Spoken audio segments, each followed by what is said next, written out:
All right, let's talk about those red-hot Detroit Lions led by this offense, which when it's working, it's working. And in this game, it definitely worked at times. Now, this wasn't the best offensive performance we've seen from them. Certainly, they definitely benefited from winning the turnover battle 3-0 in this game. But hey, part of that was they never turned the ball over, so that's part of it. The Lions defense has been getting better. Maybe I'll make a video on that another day. But, I like to talk about offense. Let's talk about offense. This is going to be kind of what they were able to do well, which is, listen, I think there's been some criticism of the Lions coaching staff offensively this season, offensively and defensively this season. The reality is when you start off 1-6, everything is going to get some fingers pointed your way, but we have to give some credit to what the Lions have been able to scheme up these past couple games. And in this game, it's simple stuff, but it's just good play calling. A play like this is a very basic play. This is nothing fancy. Every team has this on their playbook, right?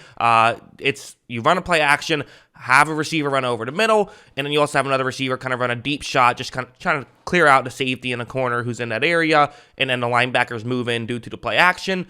If the opposing defense is expecting a run here, and you run the play action, these plays almost always work.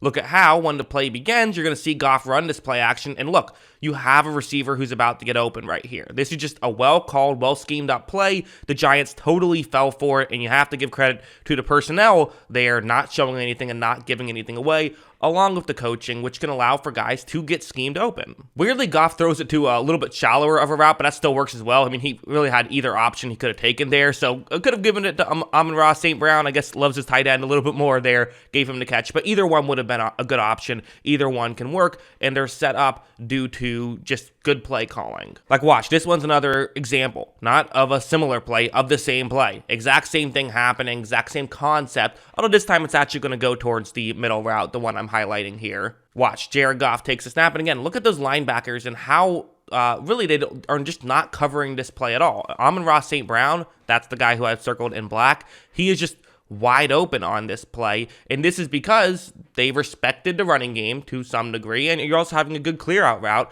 and Amon-Ra St. Brown doing a good job of getting to his spot quickly, and Jared Goff, listen, say what you want about Jared Goff. Jared Goff put up some really good numbers in a Rams offense that specialized in this type of stuff. Jared Goff's not a bad quarterback. He's not worth his contract, we all know that, but he's still not a bad quarterback. Watch him make this throw, and they're able to pick up, again, a big chunk play right there. So, while, again, this wasn't their best offensive performance, they still put up 30 because, they still played well. And a big part of how they were able to do it is with these explosive plays. You want to get these 15-plus yard plays. It's hard in the NFL to run too many of these long drives, but when you can get guys who can make plays, that's what makes things a lot easier. How about this play, which is going to be Amon-Ra St. Brown once again, but you're going to look at it and say, well, this isn't a very big play, right? I mean, listen. There's value in a play like this. It's zone coverage. You're having Amon-Ra St. Brown just, make the catch underneath the zone coverage. It can pick up some yards, right? That's kind of the idea here. This is you can't go broke making a profit. Get some, move the ball down the field type of thing on a first down, and, you have to get some yards here. You have to get to the 3-yard line for a first down. Goff takes the snap, and you see the Giants are saying, yeah, listen, you want to take that catch, get 5 yards here, we'll let you do it. That's it's a compromise, basically. They're saying, okay, fine, we'll turn this into a 2-down drive, sure. However, St. Brown's going to make the catch and then be able to break a tackle and pick up more yards on that play. He didn't get the first down, but he got a lot closer than they probably would have expected and turned into a second down and medium from a first down and very long. So just like, a guy making a play, right? A guy makes a play here and there. You scheme up a easy chunk play here and there, and just a few of those plays can definitely shift the way a football game is. I mean, these are all plays that you talk about like EPA. They're probably adding a point on each of these plays to your offense. So just getting, a play that can do that is huge. Now, one example of something I'm pulling up this chart here. This is something I saw that I didn't love from the offense, and I'd like to see them maybe do a little bit less. I brought up some of the play calling stuff. Yes, it's very good. You were able to set up some of those play actions. That's very good. You can't do that without running the football, but you see right here, their pass frequency over expected in 2020. It's a bit lower than you would like, right? All plays, the bar at the top, it's -3%. So that means they run the ball a little bit more than the average team does, or throw the ball a little bit less than the average team does. Now, they actually throw the ball a little bit more than the average team does on, first and 10 and also on second and 1 and 2. So just a little bit over, but they definitely will get a bit run happy in all other categories, especially that second down and medium. They run the ball a lot more than the average team does there, and even second downs in general, unless it's second down and short, they like to run the ball there. And we did see some examples of some run pass in this game, I thought. This play is a good example of why I don't love that. So it's going to be a passing play, but on the first 2 downs, this was a running play. So you set up a situation where all you have to do is get to the 19 for the first down. Right here, you're at the 16. So that's kind of the point of the run pass mindset, right?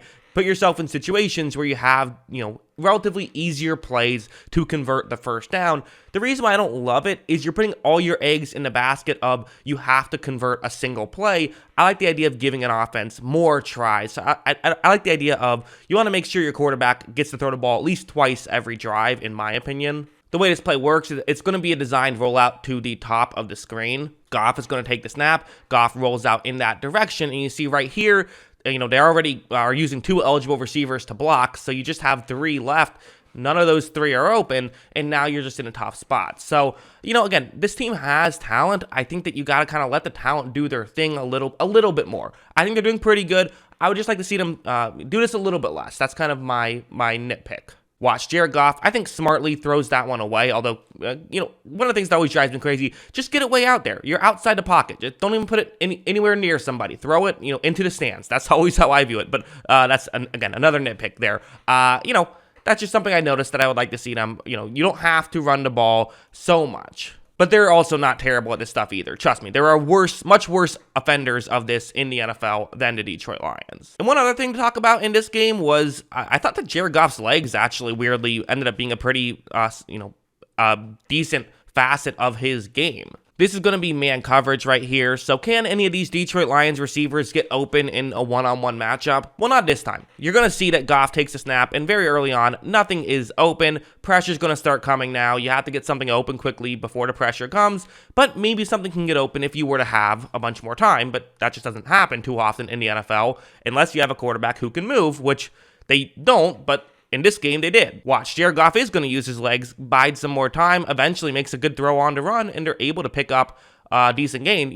I do have to say one thing about Goff, though. He's not known for being an athlete. He's not the fastest quarterback or anything like that. He can throw off balance pretty well, though. So that's kind of a weird thing. Typically, the guys who throw off balance, you think of as like the Lamar Jacksons, the Patrick Mahomes, the guys who are good at running in general. Goff, not necessarily much of a runner, but can throw well off balance. So again, if we're just talking about how they played against the Giants, I did see some of that. I thought the offense played well. This was not their best game, but still played well and well enough to get a win. And again, it's not their best game, and they still scored 30 points. Kind of shows what they've been doing this year. At least that's what I think. What do you guys think? Let me know in the comments below. Always love hearing from you. And of course, as always, thanks for watching.